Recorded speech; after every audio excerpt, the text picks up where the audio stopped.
Now, the finalists have been announced for this year's Lord Mayor's Dragon Awards. The event recognises the community work done by institutions in the capital and is run by the City of London Corporation. This time, 17 organisations have been shortlisted, from banks and transport groups to publishers. Florelle Adat is from the awards, and Jessica Gregson has been shortlisted for her initiative, Think Forward. Thank you very much for joining us. Jessica, congratulations just for getting this far. Florelle, if we start with you, just give us a bit of background. You mentioned just before we came on, this is, I think, the 29th year these awards have been going. What do they aim to achieve? Yeah, so the awards have been going since 1987. The primary aim is just to recognise those businesses who are really supporting London communities through partnerships that are innovative, and actually, in the meanwhile, they're getting their businesses involved and their employees involved as well in that initiative. So it's really great. Yeah, and lots of awards within the awards ceremony. Just give us a quick breakdown of kind of who might be up for what and what type of different things you can win. Yeah, so we've got 6 awards altogether, 5 of which are aimed at businesses and 1 which is aimed at the community partners, looking at how they're working with businesses, which is the one that Think Forward are shortlisted for. So on our business awards, we have one that focuses on enterprise and employment, looking at how businesses are helping young people and everyone to get into employment. One based on education, that's looking at raising aspirations and attainment amongst young people and looking at lifelong learning as well. We have an award that focuses on future-proofing charities, what you can do in this climate where charities are really struggling with funding and things like that. An award that the Lord Mayor champions himself, the Lord Mayor's Award for Long-Standing Achievement, so looking at those that have been doing this kind of work for 5 years and getting great results from that.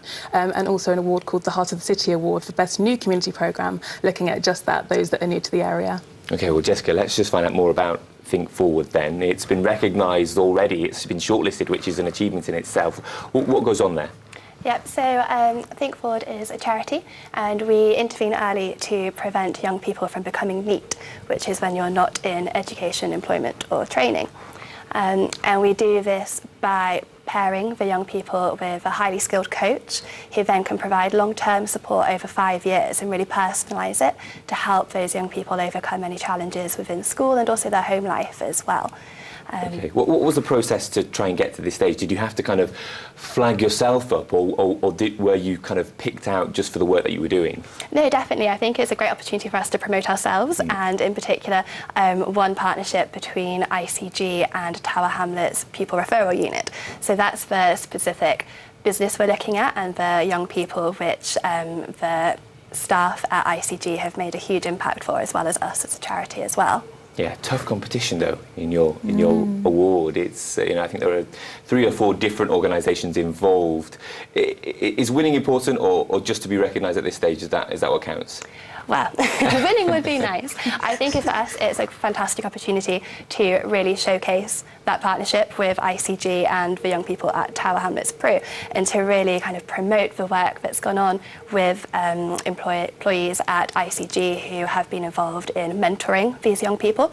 And these are young people who are sort of the hardest to reach and really hard to engage. And the fact that we've got a business, quite a small business, ICG only has about 250 employees, wanting to reach out and lend their skills to really upskill these young people so they become employable and also develop their self-confidence and assurance is fantastic, and it's something which we really want to promote and inspire other businesses to do the same. Florelle, we've got some time to wait yet before we find out who's actually won what in these categories, but does this just give us a sense of how we've moved in terms of organisations and companies becoming more corporately responsible? There does seem to be a wealth. It's almost like you kind of having to leave people out to fit them in here. Yeah, so we had a great number of applications, and it was really difficult for our judging panel. I'm really lucky to have been able to read them all and be inspired, but not have to pick between them who's going to win.